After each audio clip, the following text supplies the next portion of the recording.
What is drug addiction treatment? Drug treatment is intended to help addicted individuals stop compulsive drug seeking and use.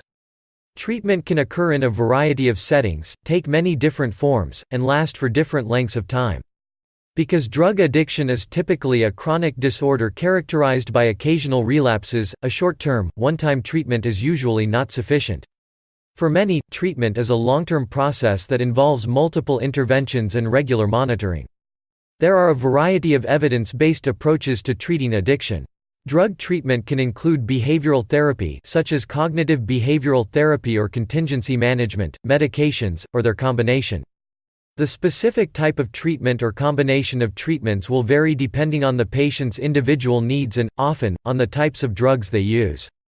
Treatment medications, such as methadone, buprenorphine, and naltrexone, including a new long-acting formulation, are available for individuals addicted to opioids, while nicotine preparations, patches, gum, lozenges, and nasal spray, and the medications varenicline and bupropion are available for individuals addicted to tobacco. Disulfiram, acamprosate, and naltrexone are medications available for treating alcohol dependence, which commonly co-occurs with other drug addictions, including addiction to prescription medications. Treatments for prescription drug abuse tend to be similar to those for illicit drugs that affect the same brain systems. For example, buprenorphine, used to treat heroin addiction, can also be used to treat addiction to opioid pain medications. Addiction to prescription stimulants, which affect the same brain systems as illicit stimulants like cocaine, can be treated with behavioral therapies, as there are not yet medications for treating addiction to these types of drugs.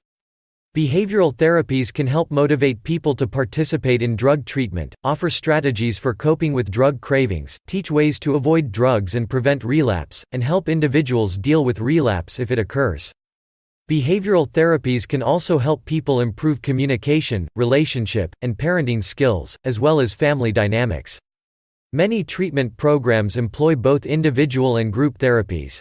Group therapy can provide social reinforcement and help enforce behavioral contingencies that promote abstinence and a non-drug using lifestyle.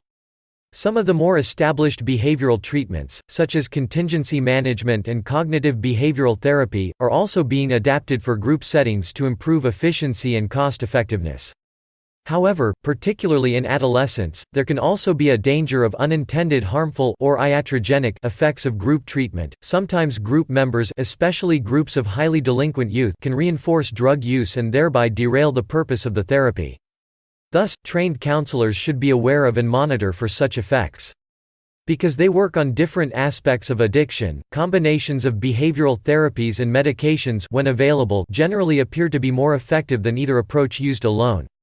Finally, people who are addicted to drugs often suffer from other health, e.g., depression, HIV, occupational, legal, familial, and social problems that should be addressed concurrently. The best programs provide a combination of therapies and other services to meet an individual patient's needs.